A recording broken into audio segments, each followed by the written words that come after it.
வணக்கம் மாணவர்களே, இந்த வீடியோவில் என்ன பார்க்க போகிறோம் அப்படின்னா 6ஆம் வகுப்பு கணிதம் பருவம் 3ல் இயல் 1 பின்னங்களில் பயிற்சி 1.2 இருக்கக்கூடிய கணக்குகள் தான் பார்க்க போகிறோம். வாங்க பார்க்கலாம்.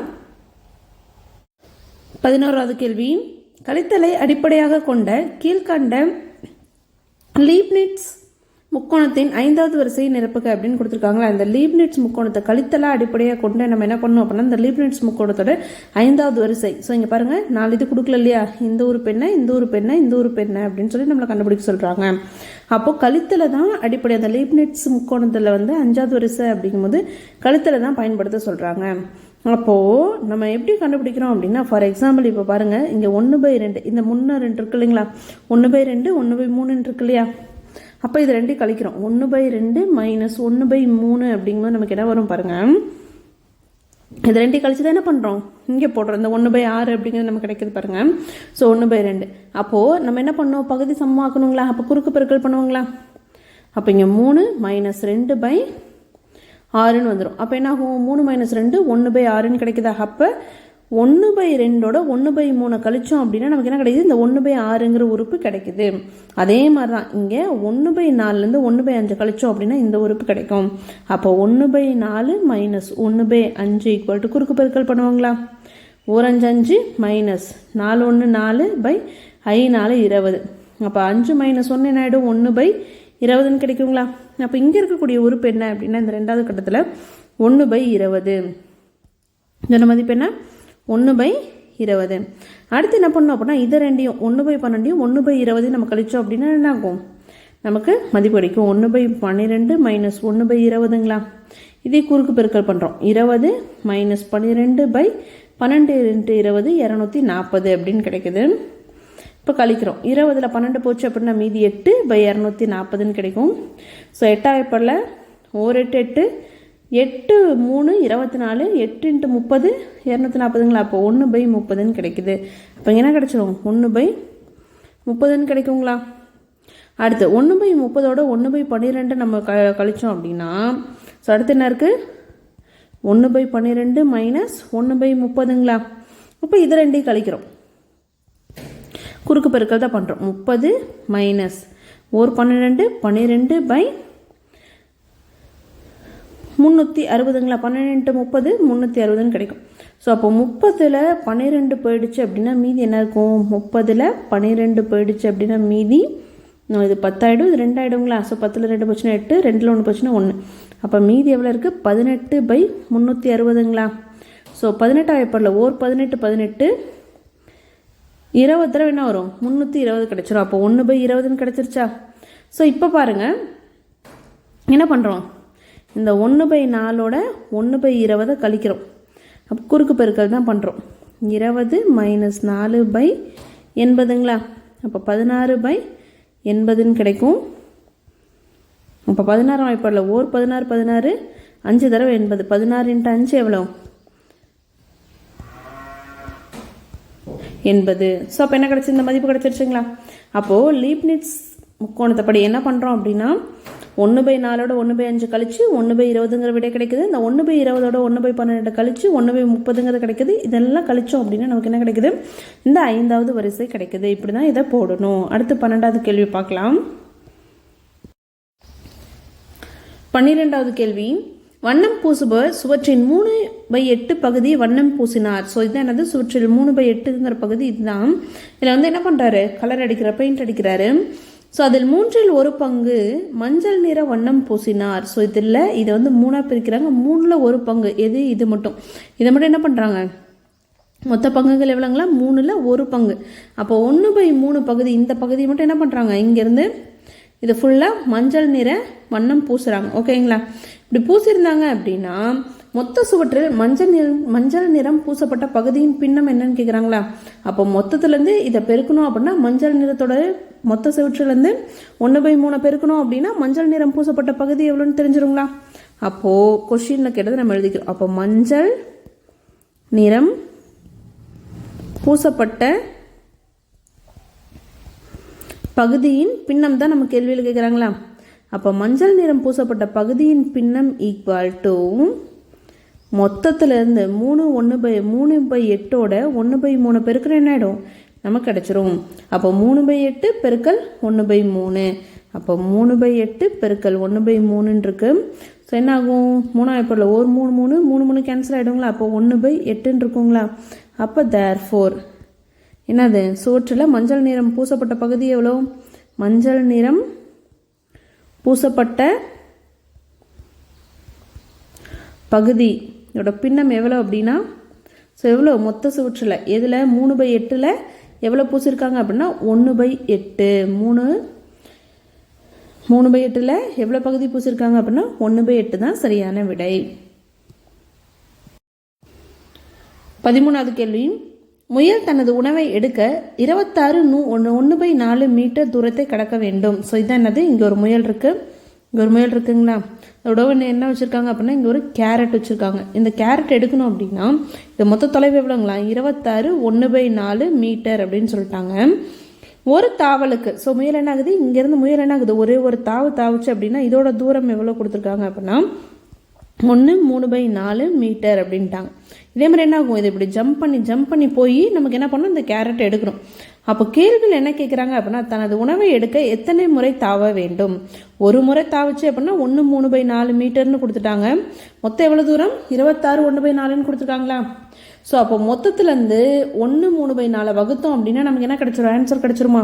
அப்போ ஃபஸ்ட்டு கொஷினில் கொடுத்ததை எழுதிக்கிறோம். மொத்தம் எவ்வளோ தூரம் அப்படின்னா 26 1/4 மீட்டர் தூரத்தை கடக்கணும் ஒரு தாவலுக்கு. ஸோ ஒரு தாவலால் கடக்கும் தூரம், ஒரு தாவுச்சு அப்படின்னா எவ்வளோ தூரம் போகுதுங்களா? 3/4 மீட்டர் போகுது. நம்ம கேள்வியில் என்ன கேட்டிருக்காங்க? தனது உணவை எடுக்க எத்தனை முறை தாவ வேண்டும்னு கேட்டிருக்காங்களா? அப்போ என்ன கண்டுபிடிக்கணும்? தனது உணவை எடுக்க தாவ வேண்டிய முறைகளின் எண்ணிக்கை கண்டுபிடிக்கணுங்களா? ஸோ எத்தனை முறை தாவணும் அப்படிங்கிறத கண்டுபிடிக்கணும். முறைகளின் எண்ணிக்கை என்ன பண்ணும்? ஸோ மொத்த தூரத்துலேருந்து ஒரு தடவை தாவறதை வகுத்தோம் அப்படின்னா நமக்கு கிடைச்சிரும். இப்போ 26 1/4 எதை வகுக்கிறோம்? 3/4 வகுத்தோம் அப்படின்னா எத்தனை முறை தாவணும் அப்படிங்கிறது தெரிஞ்சிடும். ஸோ அப்போ 26 1/4 வகுத்தல் இப்படி எழுதலாங்களா? வகுத்தல் குறி போட்டு 3/4 வகுக்கணும். இது எப்படி இருக்குது? கலப்பு பின்னமாக இருக்குது. அப்போ கலப்பு பின்னம் ஃபஸ்ட் என்னவா மாற்றணும்? தகா பின்னமாக மாற்றுவோங்களா? அப்போ 26ஓட 4 பெருக்கிறோம் ப்ளஸ் 1/4ன்னு கிடைக்கும் வகுத்தல். ஸோ என்னாகும்? ஒரு நாள் 4 ப்ளஸ் 3/4ன்னு கிடைக்குங்களா? சரி, அப்படி போட்டு இதை ஒரு நாள் 4 ப்ளஸ் 3/4ன்னு கிடைக்கும். அப்போ 26ஓட 4 பெருக்கணும் அப்படின்னா நமக்கு என்ன கிடைக்குது? 26 × 4 6 4 24 மீது 2 4 2 8 + 2 10. அப்போ 104 + 1/4ன்னு கிடைக்குது. இங்கே என்ன கிடைக்குது? ஒரு நாள் 4 4 + 3/4ன்னு கிடைக்குது. அப்போ 104 + 1 105/4ன்னு கிடைச்சிரும் வகுத்தல். இங்கே என்ன கிடைக்கும்? 4 + 3 7/4ன்னு கிடைக்குங்களா? அடுத்து நம்ம பார்த்துருக்கோம். ஸோ என்னது? வகுத்தலை பெருக்கலாக மாற்றணும் அப்படின்னா முதல்ல என்ன கொடுத்துருக்காங்களோ அந்த பின்னம் அப்படியே வச்சுப்போம். வகுத்தில் பெருக்கலாக மாற்றமாக என்ன ஆகும்? தலைகீழாக மாறிடும். ரெண்டாவது இருக்க பின்னம். அப்போ 7/4 அப்படிங்கிறது என்ன ஆகும்? 4/7ன்னு தலைகீழாக மாறிடும். இப்போ 4வது பல்ல என்ன ஆகும்? இது ரெண்டும் கேன்சல் ஆகிடும். 4வது பல்ல என்ன ஆகும்?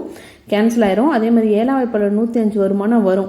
1 7 7 மீதி 3 5 கீழே இருக்கிற 35 7 5 35 அப்படின்னு கிடைச்சிருங்களா? ஸோ 7வது பல்ல ஒரு தடவை இது எத்தனை தடவை? 5 தடவை 105 கிடைக்குது. இப்போ என்னது அப்படின்னா 15 என்னன்னு கிடைக்குது? நமக்கு 15ன்னு கிடைக்குது. அப்போ அந்த முயல் வந்து தன்னோட உணவை எடுக்க எத்தனை முறை தாவ வேண்டும் அப்படின்னா 15 முறை என்ன பண்ணும்? 15 ஜம்ப் பண்ணும். 15 முறை தாவ வேண்டும். முயல் என்ன பண்ணும்? 15 முறை தாவணும். இதுதான் இதோட விடை. அடுத்து 14வது கேள்வி பார்க்கலாம். 14வது கேள்வி. பின்வரும் படத்தை பார்த்து கேள்விகளுக்கு பதிலளிக்க அப்படின்னு கொடுத்துருக்காங்களா? ஸோ இந்த படத்துலேருந்து நம்ம என்ன பண்ணணும்? கொடுத்துருக்க கேள்விக்கு பதிலளிக்கணும். ஃபஸ்ட்டு பார்த்தீங்க அப்படின்னா பேருந்து நிலையம். ஸோ அந்த பேருந்து நிறுத்தத்துலேருந்து பள்ளிக்கு போகணும் அப்படின்னா 3 1/4 கிலோமீட்டர், பள்ளியிலேருந்து மருத்துவமனைக்கு போகணும் அப்படின்னா 4 1/2 கிலோமீட்டர், மருத்துவமனையிலேருந்து நூலகத்துக்கு போகணும் அப்படின்னா 1 1/4 கிலோமீட்டர், நூலகத்துலேருந்து மறுபடியும் பேருந்து நிலையம் வரணும் அப்படின்னா 3 1/2 கிலோமீட்டர்னு கொடுத்துருக்காங்களா. உங்களோட முதல் கேள்வி என்ன கேட்டிருக்காங்க அப்படின்னா பேருந்து நிறுத்தம் வழியாக, ஸோ என்னது பேருந்து நிறுத்தம் வழியாக பள்ளியிலிருந்து நூலகத்துக்கு உள்ள தொலைவு என்ன.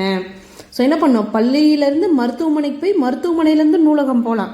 ஆனால் கேள்வியில் என்ன கொடுத்துருக்காங்க, பேருந்து நிலையம் வழியாக தான் போகணும். அப்போ பள்ளியிலேருந்து பேருந்து நிலையம், பேருந்து நிலையத்துலேருந்து நூலகத்துக்கு போகணும் அப்படின்னா எவ்வளோ தொலைவு இருக்கும் அப்படின்னு கேட்டிருக்காங்களா. அவள் பள்ளியிலேருந்து பேருந்து நிறுத்தம் போகணும் அப்படின்னா 3 1/4 கிலோமீட்டர் ப்ளஸ் என்ன பண்ணோம், பேருந்து நிறுத்தத்துலேருந்து நூலகத்துக்கு போகணும் அப்படின்னா 3 1/2 கிலோமீட்டருங்களா. இதை ரெண்டையும் கூட்ட போகிறோம். ஸோ இதை ரெண்டையும் என்ன பண்ண போகிறோம், கூட்ட போகிறோம். ஸ்மால் மிஸ்டேக் என்ன அப்படின்னா 3 1/4 இல்லை, இங்கே 3/4 தான். அப்போ என்னாகும் 3/4 நம்ம என்ன பண்ண போகிறோம், 3 1/2 கூட்ட போகிறோம். புரியுதா எப்படின்ட்டு. ஸோ பேருந்து நிறுத்தம் வழியாக தான் போகணும். எங்கே, பள்ளியிலேருந்து நூலகத்துக்கு போகணும். அப்போ பள்ளியிலேருந்து ஃபஸ்ட்டு பேருந்து நிறுத்தம், பேருந்து நிறுத்தத்துலேருந்து நூலகம் போகிறோம். அப்போ அது ரெண்டையும் கூட்டலாங்களா. ஸோ ஃபஸ்ட்டு பள்ளியிலேருந்து பேருந்து நிறுத்தம் போகணும் அப்படின்னா 3/4 கிலோமீட்டர் போகணும். ப்ளஸ் அடுத்து பேருந்து நிறுத்தத்துலேருந்து நூலகத்துக்கு போகணும் அப்படின்னா 3 1/2 கிலோமீட்டர் போகணுங்களா. இப்போ இது ரெண்டையும் கூட்டுறோம். ஸோ ஃபஸ்ட்டு 3/4 பின்னமாக இருக்குது, அப்படியே வச்சு ஒரு கலப்பு பின்னமாக இருக்குது. கலப்பு பின்னமாக இல்லை, அதை அப்படியே வச்சுக்கிறோம். அடுத்து 3 1/2 என்னவா இருக்குது, கலப்பு பின்னமாக இருக்கா. அப்போ என்னவா மாற்றணும், தகா பின்னமாக மாற்றுவோங்களா. அப்போ 3 × 2 + 1/2 வருங்களா. ஸோ மொத்தமாக என்ன இருக்குது, கிலோமீட்டர் இருக்குது, அதை எழுதிக்கிறோம். ஸோ அப்போ 3/4 அப்படியே வரும், ப்ளஸ் 3 2 6 + 1/2 வந்துடும். இப்போ இதை ரெண்டையும் கூட்டுறோம். அப்போ என்ன வரும், 3/4 அப்படியே வரும், 6 + 1 7/2 வந்துடுங்களா. நம்ம ஆல்ரெடி பார்த்துருக்கோம், பின்னத்தில் பகுதி எப்படி இருக்கணும், சமமாக இருக்கணும். பகுதி சமமாக இருந்தால் தான் என்ன பண்ண முடியும், தொகுதி கூட்ட முடியும்னு பார்த்துருக்கோங்களா. இங்கே 4 இருக்குது, இங்கே 2 இருக்குது.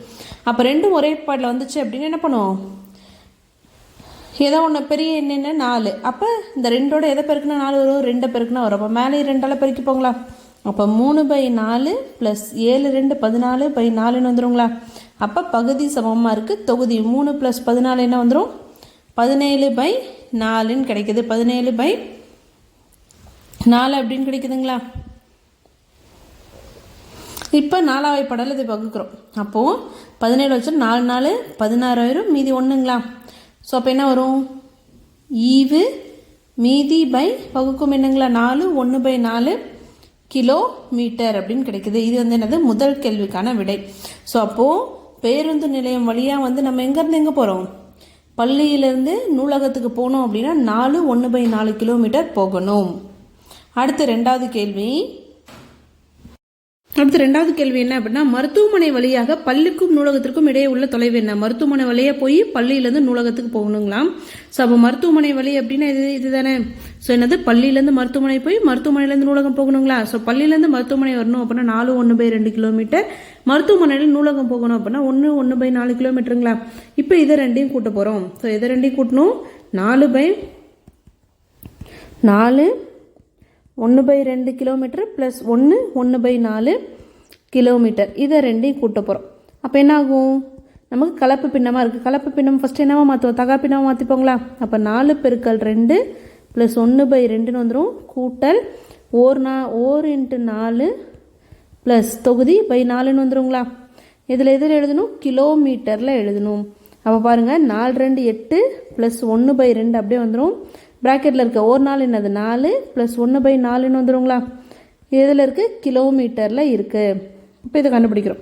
அப்போ 8 + 1 என்ன ஆகிடும், 9/2, 4 + 1 5/4 கிலோமீட்டர் அப்படின்னு கிடைக்கும். ஸோ இப்போ என்ன பண்ணிட்டோம், நமக்கு கலப்பு பின்னமாக இருந்து தகா பின்னமாக மாற்றி வச்சு பகுதி சமமாக இருக்கணுங்களா. இங்கே 2 4ன்னு இருக்குது. அப்போ பகுதி சமமாக இல்லைன்னா 2 ஒரே வேப்பாடில் வருமானு பார்க்கணுங்களா. வரும். என்ன ஆகும் அப்படின்னா 2 4 2 வேப்பாடில் வரும். பெருசு இது 4. அப்போ இந்த 2 4 மாற்ற முடியுமானா 2ஓட 2 பெருக்குன்னா என்ன ஆகிடும், 4 ஆகிடும். அப்போ மேலே என்ன பண்ணுறோம், 2ஆல் பெருக்கிறோம். 9 2 18/4 ப்ளஸ் 5/4 வந்துடும். அப்போ பகுதி நமக்கு என்ன ஆயிடுச்சு, 4ன்னு சமமாக ஆயிடுச்சு. அப்போ தொகுதியை கூட்டுவாங்களா. தொகுதி என்ன, 18 + 5, 18ஓட 5 கூட்டணும் அப்படின்னா 23/4 வருது. அப்போ 4ஆல் என்ன பண்ணுறோம், 23 வகுக்கிறோம். 5 என்ன வந்துடும் 20 வந்துடும், மீதி 3 வந்துடுங்களா. ஸோ அப்போ இது என்ன மாறிடுது, ஈவு 5 மீதி 3/4, 5 3/4 கிலோமீட்டர்னு கிடச்சிருக்குங்களா. மூணாவது கேள்வி பார்க்கலாம். மூணாவது கேள்வி என்ன கொடுத்துருக்காங்க அப்படின்னா, கேள்வி எண் 1 மற்றும் 2இல் மிக குறைந்த தொலைவு எது அப்படின்னு கொடுத்துருக்காங்க. ஸோ கேள்வி எண் 1 என்ன, பேருந்து நிறுத்தம் வழியாக நம்ம என்ன பண்ணுறோம், பள்ளியிலேருந்து நூலகத்துக்கு போனோம் அப்படின்னா எத்தனை கிலோமீட்டர் போகணும் நம்ம, 4 1/4ங்களா. ஸோ எவ்வளோ, 4 1/4. ரெண்டாவது கேள்வியில் எத்தனை போகிறோம், 5 3/4. அப்போது 4 1/4 5 3/4. இது பேருந்து நிறுத்தம் வழியாக போகிறோம், இது பேருந்து நிறுத்தம் வழியாக போகிறோம். இது என்னது, மருத்துவமனை வழியாக போகிறோங்களா. அப்படி போகணுன்னா எந்த தொலைவு வந்து கம்மி அப்படின்னு கேட்குறாங்க. மிக குறைந்த தொலைவு எதுன்னு கேட்குறாங்களா. 4 1/4 கிலோமீட்டர் தான் கம்மி. 4 கிலோமீட்டர் 1/4 அப்படிங்கிறது 4 தான். 5 அப்படிங்கும்போது என்னது, 5 கிலோமீட்டருக்கு போயிடுது. அப்போ 4 சின்னதா 5 சின்னதா அப்படின்னா 4 தான் சின்னதா. அப்போ மூணாவது கேள்விக்கு எந்த வழியாக போகிறது வந்து நம்ம கம்மியான தொலைவு அப்படின்னா பேருந்து நிறுத்தம் வழியாக. அதுக்கு விடை பேருந்து நிலையம் வழியாக போகிறது என்னது நமக்கு கம்மியான தொலைவு. நாலாவது கேள்வி இதிலே, பள்ளி மற்றும் மருத்துவமனைக்கு இவற்றிற்கு இடையே உள்ள தொலைவு டேஷ் முறை பள்ளி மற்றும் பேருந்து நிறுத்தம் இவற்றுக்கு இடையே உள்ள தொலைவு ஆகும் அப்படின்னு கொடுத்துருக்காங்களா. ஸோ பள்ளியிலேருந்து மருத்துவமனைக்கு போகணும் அப்படின்னா 4 1/2 கிலோமீட்டர் போகணும். அதே மாதிரி பள்ளியிலேருந்து பேருந்து நிறுத்தம் போகணும் அப்படின்னா எவ்வளோ போகணும், 3/4 கிலோமீட்டர் போகணும். எத்தனை முறை பெருசு அப்படின்னு கேட்டிருக்காங்க. எவ்வளோ, இது டேஷ் முறை பள்ளி மற்றும் பேருந்து நிறுத்தம் இவற்றுக்கு இடையே உள்ள தொலைவு ஆகும் அப்படின்னு கேட்டிருக்காங்களா. அப்போ 4 1/2 நமக்கு வரணும் அப்படின்னா ஒரு முறை பாருங்களேன், 3/4 வந்து போட்ட அப்படின்னா என்ன வந்துடும், 3/4ன்னு வந்துடுங்களா. ஸோ 2 பெருக்கல் 3/4 2 முறை அதை வந்து அதிகமாக, ஏன்னா நமக்கு என்ன விடை வரணும், 4 1/2ன்னு வரணும். 2 முறை போட்டோன்னா என்ன ஆகும், நமக்கு 2வது பாடல கேன்சல் ஆகி 2 2 இது 2 தடவை, அப்போ 3/2ன்னு வந்துருச்சு. அப்போ இதுவும் கிடையாது, 2 முறையும் கிடையாது. அடுத்து என்ன பண்ணுவோம், 3 முறை போட்டு போவாங்களா, 3 × 3/4 அப்போ என்ன வருது, 9/4ன்னு வருது. ஸோ 4ஆல் வகுத்தோம் அப்படின்னா 4 இப்போ 1 4 4 மீதி 5 ஆகிடுங்களா. சாரி, 4 2 8 வரும், 4 2 8 மீதி 1 ஆகிடும். அப்போ ஈவு மீதி பை, அப்போ என்ன விடை வருது நமக்கு, 2 1/4ன்னு வருது.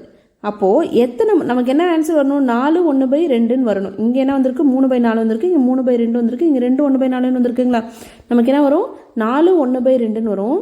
எத்தனை முறை அது பெருசு அப்படின்னா 6 முறை போட்டோம் அப்படின்னா நம்ம கரெக்டாக வரும் பாருங்களேன்.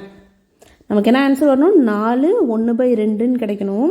அப்போ 6 பெருக்கல் 3/4ன்னு போட்டோம் அப்படின்னா, ஸோ 6வது பாடு 2வது பாடில் 3 தடவை 6, இது 2 தடவைங்களா. ஸோ 3 9/2ன்னு வரும். ஸோ 2வது பாடில் 9 வந்து 2வது பாடில் வகுத்தோம் அப்படின்னா 2 4 8 மீதி 1. ஸோ அப்போ என்ன ஆகும், ஈவு மீதி பை. ஸோ அப்போ எத்தனை முறை வந்து என்னது அப்படின்னா, ஸோ பள்ளிக்கும் மருத்துவமனைக்கும் உள்ள தொலைவு வந்து எத்தனை முறை வந்து பெருசுங்களா, இதுக்கு பள்ளிக்கும் பேருந்து நிறுத்தத்துக்கும் 6 முறை பெருசாக இருக்கும். அப்போ இதோட விடை 6 தான் சரியான விடை. இந்த வீடியோவில் உங்களுக்கு எதாவது டவுட் இருந்துச்சு அப்படின்னா கமெண்ட்டில் கேளுங்க. தேங்க்ஸ் ஃபார் வாட்சிங்.